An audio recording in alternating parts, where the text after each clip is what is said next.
இந்த வீட்ல நீ யார்? இந்த வீட்ல வாடகைக்கு குடியிருக்கிறவன். வாடகைக்கு குடியிருக்கிறவன். வாடகைக்கு குடியிருக்கின்றது உனக்கே தெரியுதுல்ல? அப்படி இருக்கும்போது முதலாளி வரும்போது வணக்கம் சொல்லணும்ல? சொல்லணும். சொல்லு. வணக்கம். வணக்கத்தை வாயில மட்டும் தான் சொல்லுவ நீ? படிச்சவனா நீ? நாகரிகம் தெரியாது உனக்கு?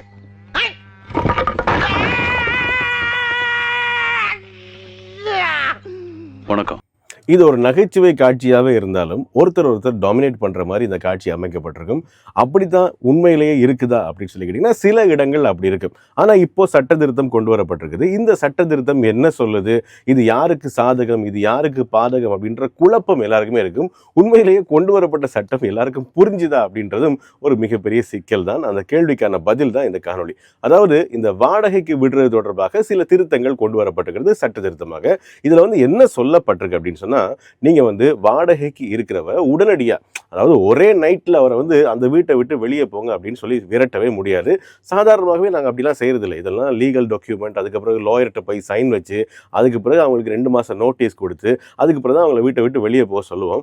ஆனாலும் சில இடங்கள்ல என்ன நடக்குது அப்படின்னு சொல்லி பார்த்தீங்கன்னா, அந்த லீகல் டாக்குமெண்ட்டை வச்சுக்கொண்டு சில போலீஸ் உத்தியோகஸ்தர்களை அழைத்து கொண்டு போய் அந்த வீட்டில் வாடகை இருக்கிறவங்களை மிரட்டி அவங்கள வீட்டை விட்டு வெளியேற்றது ஒரு நடைமுறையாக இருந்தது. இனி அதற்கு இடம் இல்லை என்பதுதான் இந்த புதிய சட்ட திருத்தம். ஆக இதன்படி நீங்க எதுவா இருந்தாலும், அதாவது வாடகைக்கு குடியிருக்கிறவர் என்ன பிரச்சனை பண்ணாலும் நீங்க கோர்ட் மூலமாகத்தான் அதை அணுக முடியும் அப்படின்னு சொல்லியிருக்காங்க.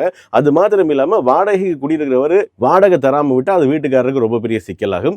அந்த டைம்ல வீட்டுக்காரர் என்ன பண்ணுவாரு, கரண்ட்டை கட் பண்றது, தண்ணியை கட் பண்றது, கேட்டை லொக் பண்றது, இந்த மாதிரியான அடாவடி நடவடிக்கைகள்லாம் ஈடுபடுவாரு.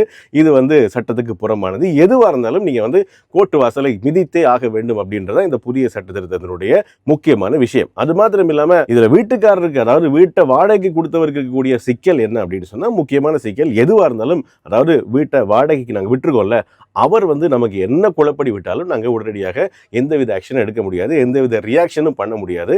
நாங்கள் எதுவாக இருந்தாலும் லீகலாக, அதுவும் குறிப்பாக நீதிமன்றத்தை நாடி அங்கே சொல்லப்படுகின்ற தீர்ப்பின் அடிப்படையில் தான் மிச்ச நடவடிக்கைகளில் ஈடுபட முடியும். ஆக 10 வருஷமா ஒருத்தர் வீட்டில் இருந்துட்டாரு, அவருக்கு தான் வீடு சொந்தம். 30 வருஷமா ஒருத்தர் கடன் எடுத்துட்டு இருக்காரு, அதனால அந்த வாடகைக்கு எடுத்த கடை அவருக்கு தான் சொந்தம். இந்த மாதிரியான கட்டுக்கதைகளுக்கெல்லாம் இடமே இல்லை. எதுவாக இருந்தாலும் லீகலாக நீங்கள் மூவ் பண்ணலாம்.